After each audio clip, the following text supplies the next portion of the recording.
Okay. If I want to find the derivative by definition, begin with delta x tends to 0. That is a limit. Then inside the limit, fx plus delta x is 2 times x plus delta x squared plus x plus delta x minus 1 over delta x. This part altogether is f of x plus delta x. Don't forget that. We must write minus fx. fx is the function itself. 2x squared plus x minus 1. Okay, we expand this bracket. Let's expand. 2 stays the same. X power 2. First times second is x delta x, then times 2, so 2x delta x plus delta x squared, and then plus x plus delta x minus 1. And then this minus makes everything negative here, and if it's negative, it will be positive. Minus 2x squared minus x plus 1 all over delta x. So until here, 3 terms are from this bracket. 1, 2, 3. 1, 2, 3. So this bracket is until here. These 3 terms need to be multiplied by 2. Let's multiply by 2. This will be 2. And then this will be 4. And there will be a 2 here. Then this 2 is being used. We don't need it anymore. And we don't need the brackets. Now there's a lot of simplifying. Negative 2x squared cancels positive 2x squared. And positive x cancels negative x. Negative 1 cancels positive 1. The terms that are remaining in this step are containing delta x. 4x. If we take delta x as common factor, 4x plus 2 delta x plus 1. These are remaining, this one. If we take delta x as common factor, this one becomes 1. All over delta x. Delta x is cancelled out. Now let's take the limit. Delta x tends to 0. This will be 0 containing delta x. So final answer, what is remaining is 4x plus 1. What is the derivative of this function? 4x plus 1. The negative 1 becomes 0. Now if I want to find slope at any x value, I just replace the x value here, and the result is directly the slope. Sometimes the question says find slope of tangent. Slope of tangent is also the same as the normal way of finding slope here. We find derivative, then we input the x value. This process is slope of the curve, and it's also slope of the tangent at the given point. There's no difference between them. Question 6 is complete. Let's go back to the book. See if there is a very good question so we can solve. Answer of question 6. So you see, final answer is 4x plus 2. Again, this might become the multiple choice. This is why we need to know this way.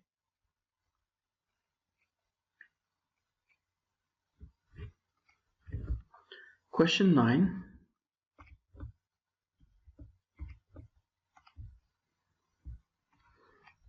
Question 9 is square root.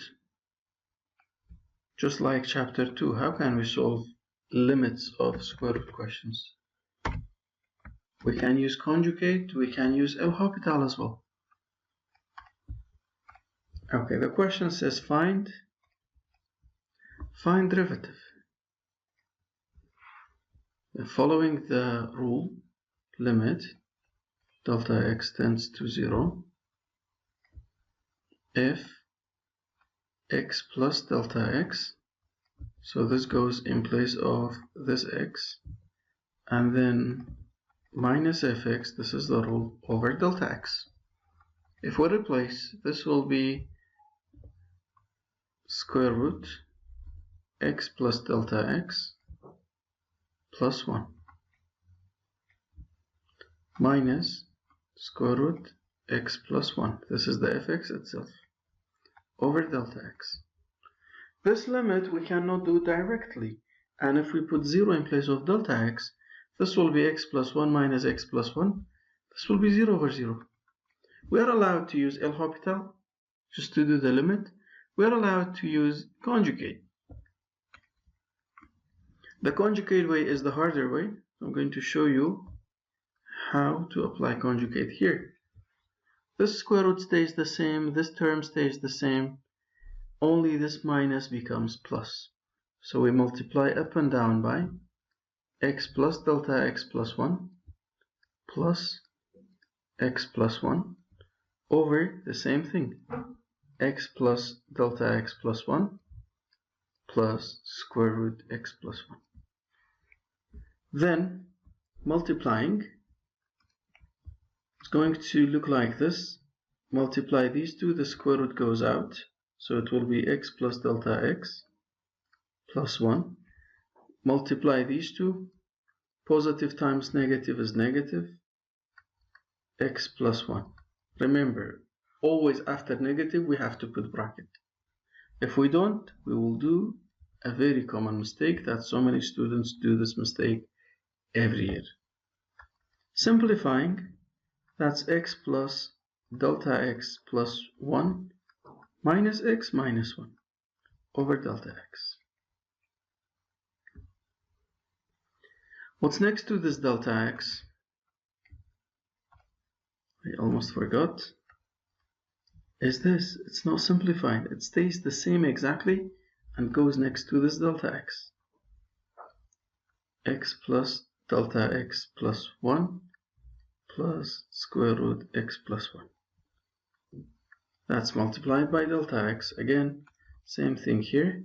Same denominator, delta x here.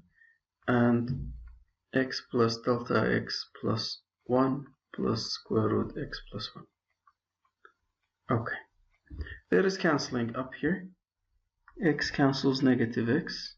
Positive 1 cancels negative 1. What's remaining is only delta x.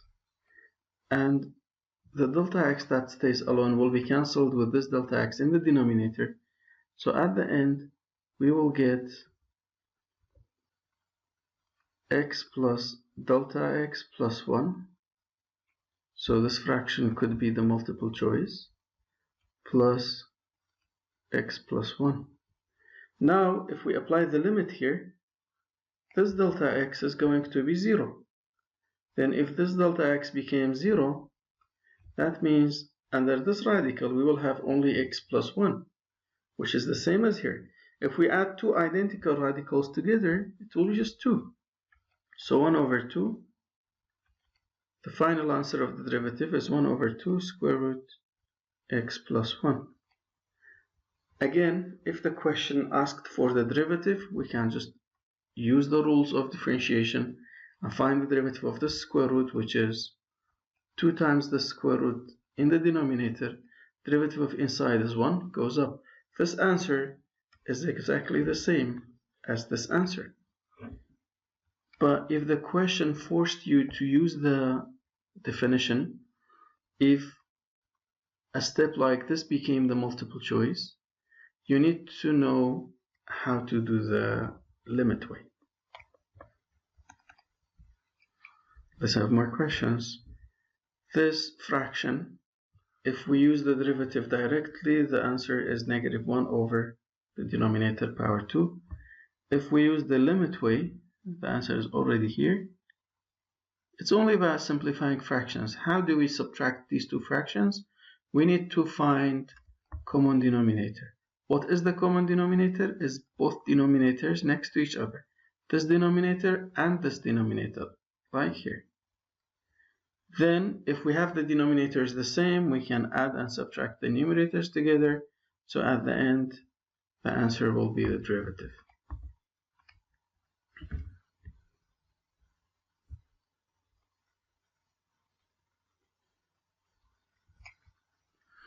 Okay, 12 to 15, these are important.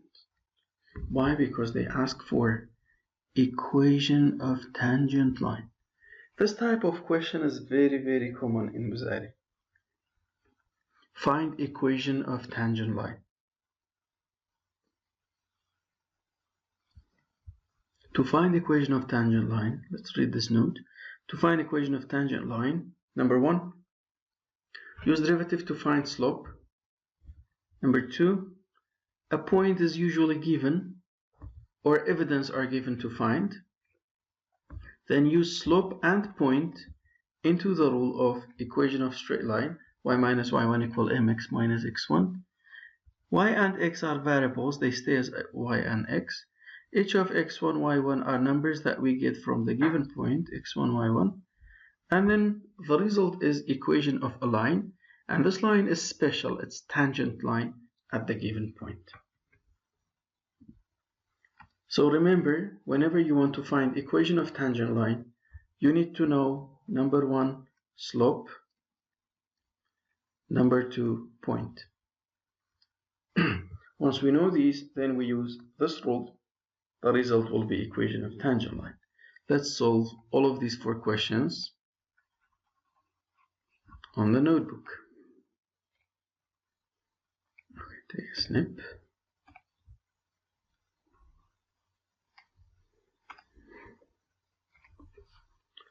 Well, if the question is about finding equation of tangent line, we don't have to use the limit way because we know the rules of differentiation. To find the derivative, then input the given x, which can help us finding the slope. Then we use the slope and point to write equation of tangent line. Number 12, again, if I want to find equation of tangent line, I need to know slope and point. I already know the point, so I just have to find slope. Slope means derivative. F prime x is equal to 2x. Now, when x is equal to 2, slope is equal to 2 times 2, which is 4. Now I know point, I know slope. Equation of tangent line, equation of tangent is y minus y1 is 5 equal to 4, x minus 2. Simplifying, y equal to 4x minus 8, and then send the negative 5 to the side, becomes positive 5. So finally y equal to 4x minus 3 is the equation of the tangent line of this curve at this point.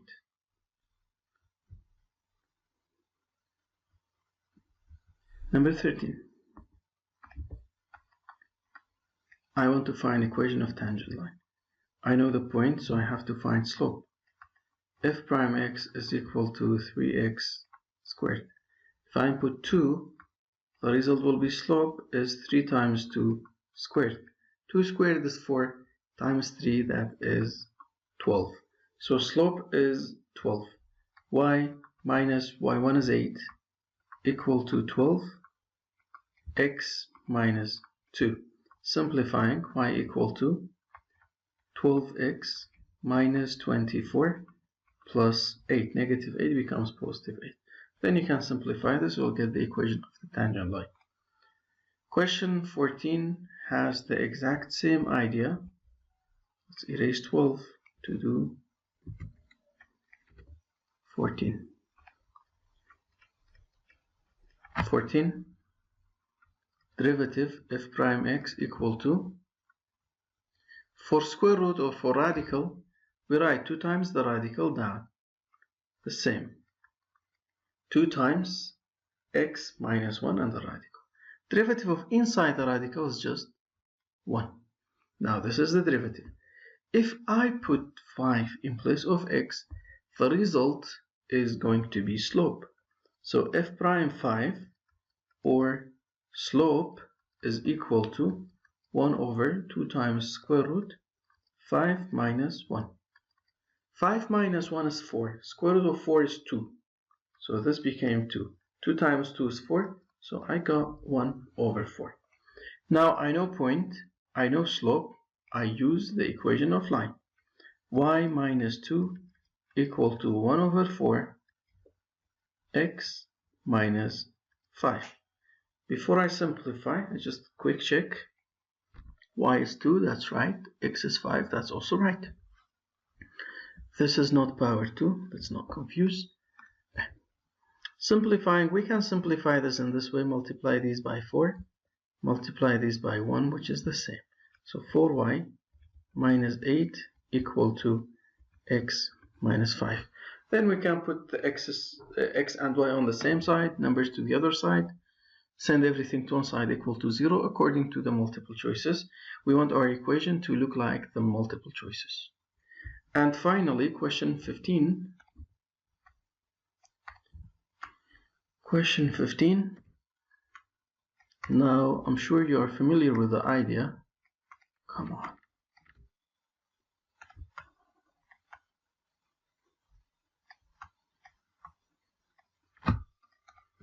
Okay, question 15. Derivative f prime x is equal to derivative of x is 1 plus derivative of fraction like this is going to be x power 1 will be x power 2, and the power of this x is 1, so 4 over x power 1. We multiply 1 by 4 and change the sign, so negative 4 over x power 2.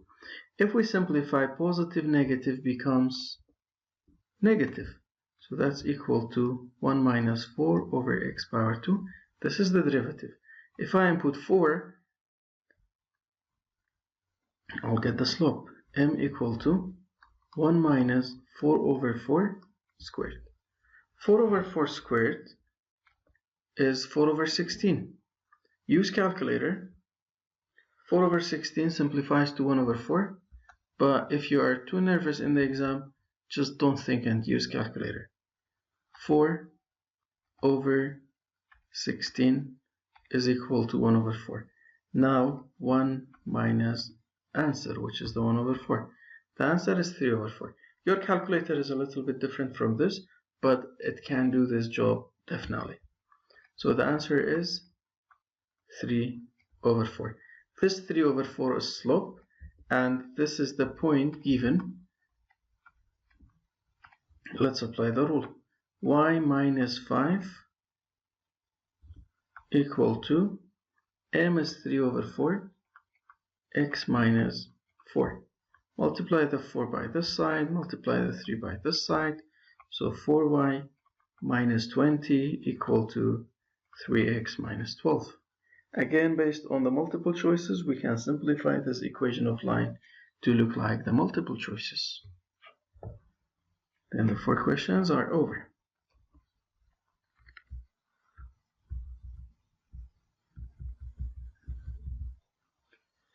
Okay, another 2 very good questions that probably almost every year there is a question like this in the exam. The question is asking for equation of tangent line.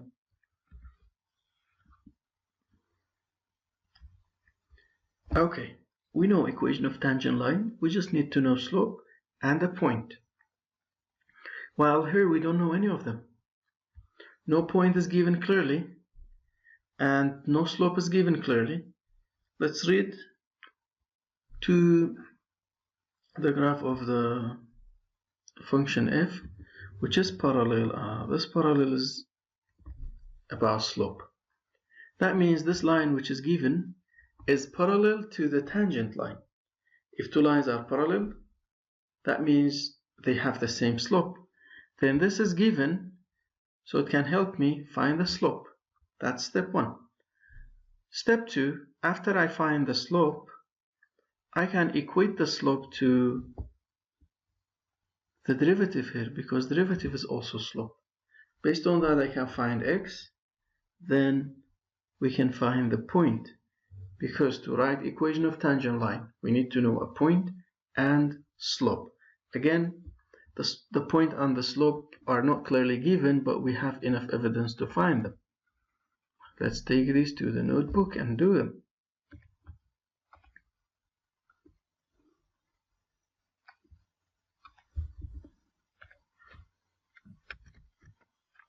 Because of these questions, I teach 3.2, then 3.1. Imagine using the limits to find derivative and then equate. That takes forever. Let's do question 16 first. This line is given. So it's given only to help me find the slope. There are two ways to find slope on equation of line. One way is to write the equation in this general form. This is called slope-intercept form. Y equal to mx plus b. Then this m, the coefficient of x, is directly the slope. Or we use the way negative b over a. Oh, negative b over a, no, it's negative a over b. If we have like ax plus by equal to a number, then slope, how can we make this y alone? If we send a to the other side, that becomes negative a over b. This is slope if x and y are on the same side. Both ways are okay. I recommend this way, because the other rule, negative a over b, it's very easy to confuse. If you say b over a, you're cooked. If you forget the negative, then it's safer to try to make y the subject, then the coefficient of x is directly the slope. Here, 3x minus y plus 1 equal to 0. If I want to make this y alone, I can send the negative y to the other side, then I'll have 3x plus 1 equal to y. Is y the subject? Yes, it is. Then this number is directly the slope. So slope is equal to 3. Since the question says parallel, be careful about that. I will use the same slope. If the question said perpendicular, I have to twist the slope around, so it becomes negative 1 over 3. Now, in this case, it's parallel. I just use the slope as it is. Then, I don't know point. How can I find point? We always find point on f. Then, what is the derivative? Derivative of f is 3x squared, because derivative of 2 is 0. Now, you know derivative is slope. Derivative is slope, and this is also slope. For the same case, for the same question, these two slopes are equal. One is derivative, and one is an actual slope. They are equal. So 3x squared equal to 3. To solve this, divide both sides by 3. X squared equal to 1. This has two solutions. X could be 1 or x could be negative 1. Because 1 power 2 is 1, negative 1 power 2 is also 1. Okay, that means this curve in 2 points, it has that same slope of 3. Okay, when x is 1, again, to write equation of tangent line, I need to know slope, which I do, and I need to know point. You know point consists of x and y. Here I only know x. Where to get y? As I said, y is always fx. No f prime, no anything else, only fx. Now, if we plug 1 in place of x here, 1 power 3, 1 plus 2, 3. So when x is 1, y is 3. When x is negative 1, negative 1 power 3 is still negative 1. Negative 1 plus 2 is 1. If I write as point, make my answer clear, slope is 3. Point is 1, 3. I can write an equation. Then slope is still 3. Point is negative 1, 1. That is another equation of tangent line. Okay, then the rule y minus 3 equal to 3, x minus 1. And I'll leave the simplifying for you. Here, y minus 1 equal to 3, x minus negative 1 means plus 1. The simplifying is your job. This is how we do it. Question 17. Question 17 has the same idea. Can you say what is the idea? Where to start? You know, every year many students study math so hard. They know how to do the question, but their biggest problem is they don't know how to start. How to start is very important.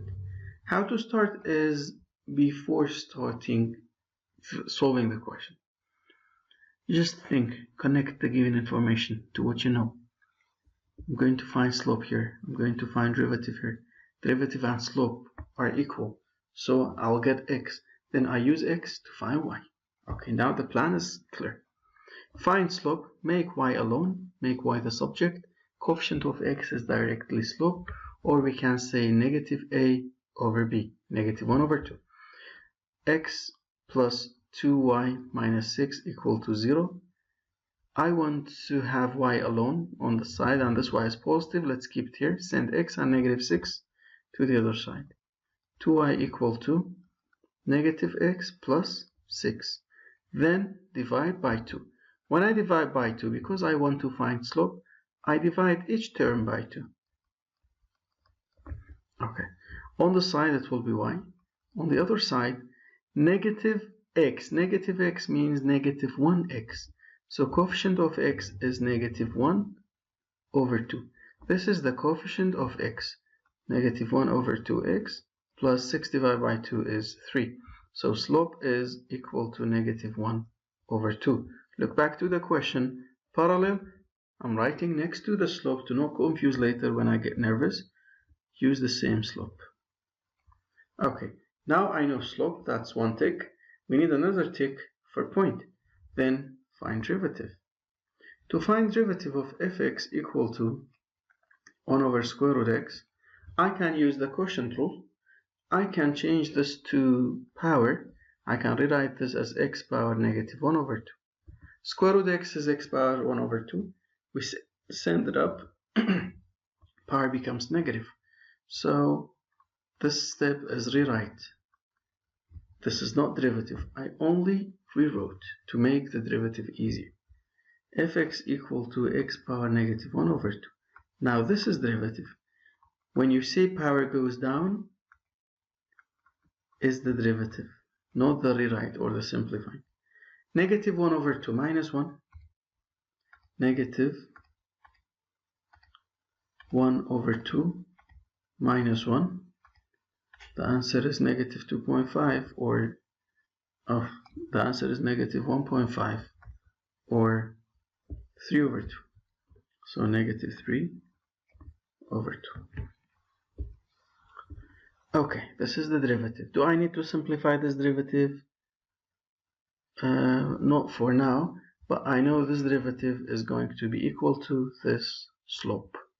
Now let's equate them. Negative 1 over 2 x power negative 3 over 2 equal to negative 1 over 2. Don't spend time on simplifying this. Let's equate them. Let's see the equation. Let's see what we have. Here we can say negative cancels negative.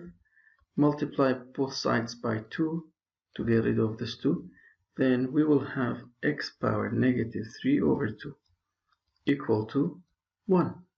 And you know 1 power anything is equal to 1. So the answer x is equal to 1. This is where the slope occurs. Now, I'm too close to find the point. The x is 1. For the y, put the x back here. Then square root 1 is 1. 1 over 1 is 1. So the point is 1, 1. Now I got the other tick. I know slope, I know point. Let's write the equation of tangent line. Y minus 1 equal to negative 1 over 2x minus 1. Then you know how to simplify. Questions 16 and 17 are complete. And you can take screenshot of these answers that are slightly different from the explanation.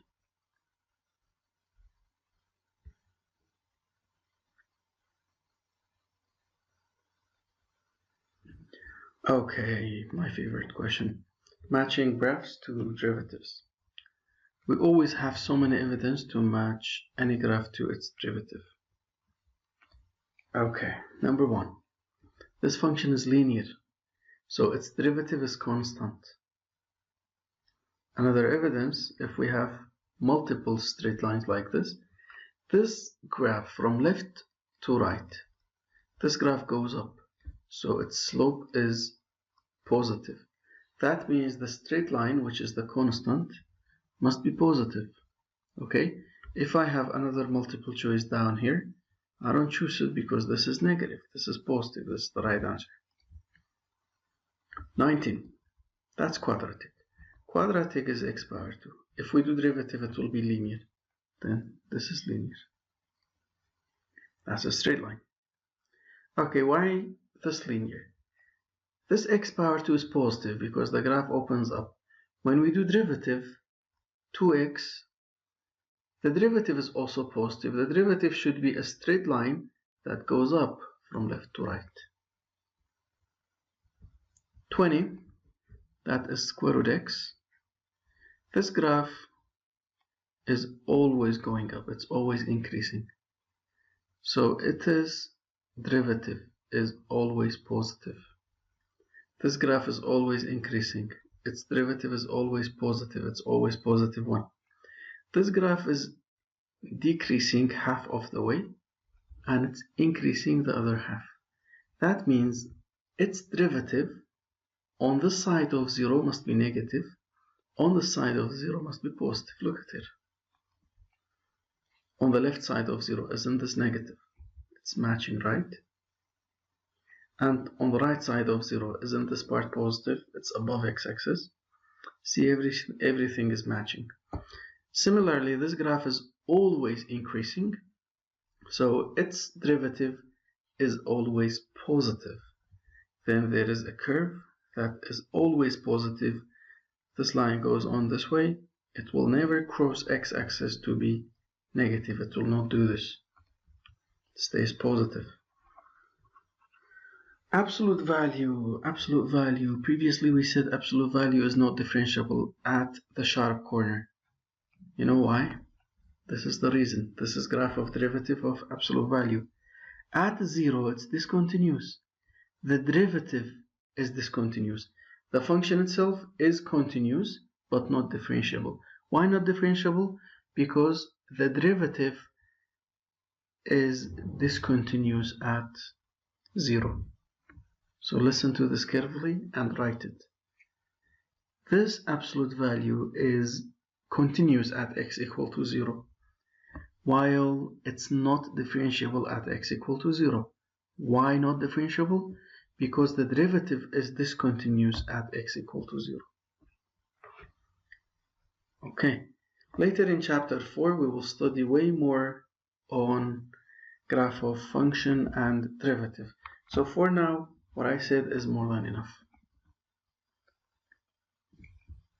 The tangent line to the graph of a function g at point 52 passes through the point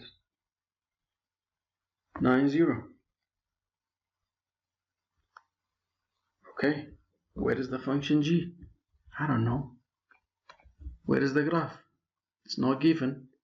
Then remember, whenever 2 points are given, and the question is asking for derivative, that is just slope. A very ordinary slope from 2 points, y2 minus y1 over x2 minus x1. How can I find g5? g5 is point. When x is 5, g is 2. So directly g of 5 is equal to 2. That's done. How about g prime? G prime is derivative. Derivative is slope. Can I find slope from 2 points? Definitely yes. Then y2 minus y1, 2 minus 0 over 5 minus 9. 2 minus 0 is 2. 5 minus 9 is negative 4. If we simplify, it's negative 1 over 2. What is this negative 1 over 2? It is slope, which means derivative. 23 is the exact same idea.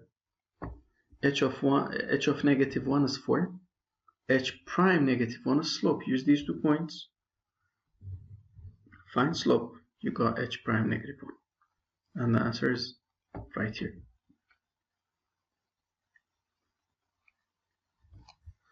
In exercises 24, 25, sketch the graph of the derivative of this function. Okay, this function is constant. If we do derivative, it's just 0, 1 point. This function is quadratic, x squared. If we do derivative, it's going to be 2x, which is a linear straight line passing through 0, 0. When x is 1, y is 2, 2x. For multiple choice, we just need to know the shape of the graph of the derivative. And later in chapter 4, we will study so many properties about graph of function and graph of derivative, so we can definitely match them. 26. Sketch the graph of a function f so that the values of its derivative are all negative.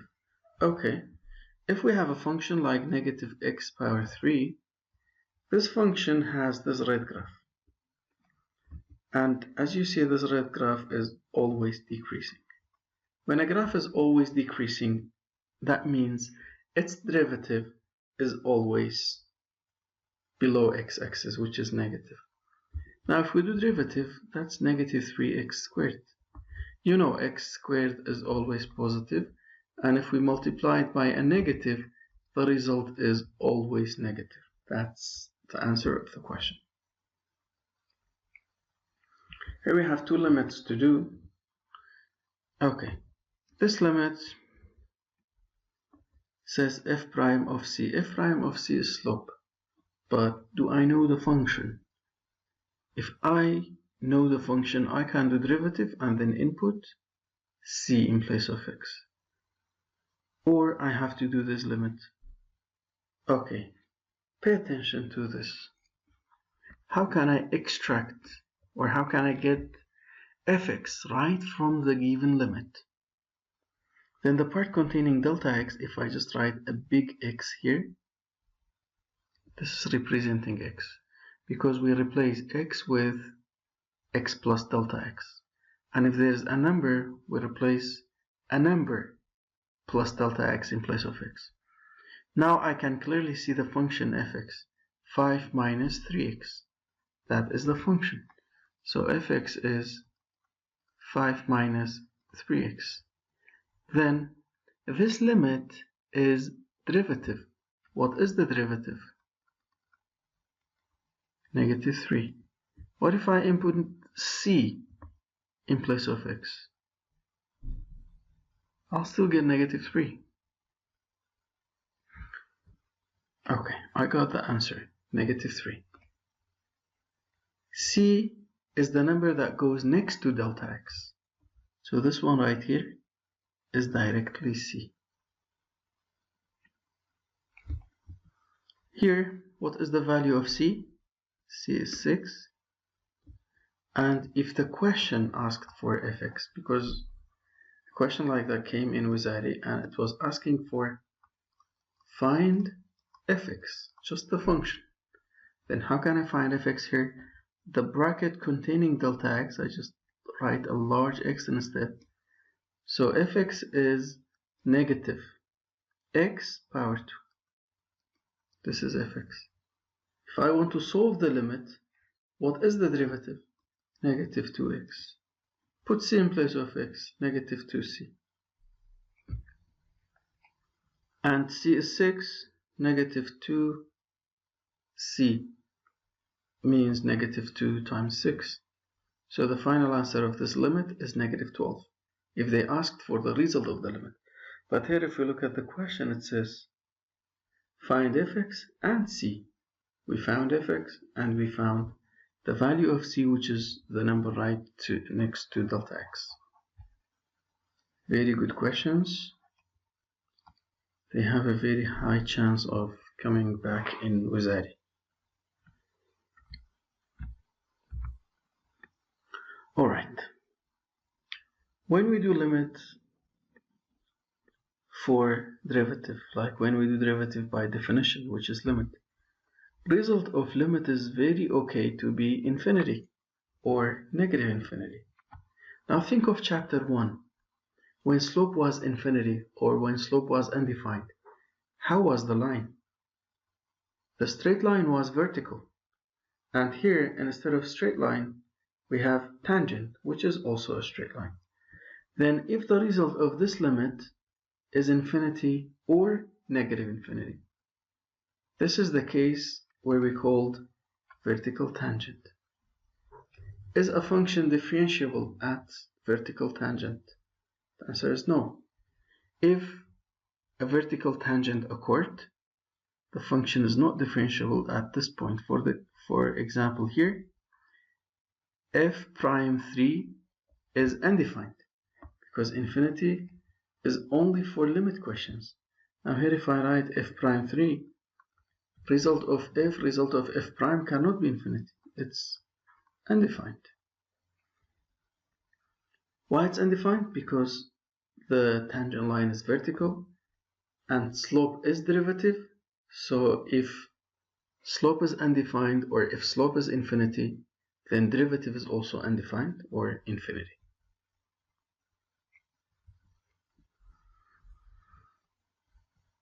A function is differentiable, if I say simply, a function is differentiable if the derivative exists, like when we do f prime x and input a number in place of x, it's equal to something okay, something exists. It's not something undefined. It's not something over 0. It's not negative under radical. It's not infinity or negative infinity. Any number that makes the result of the derivative okay, then the function is differentiable at this number.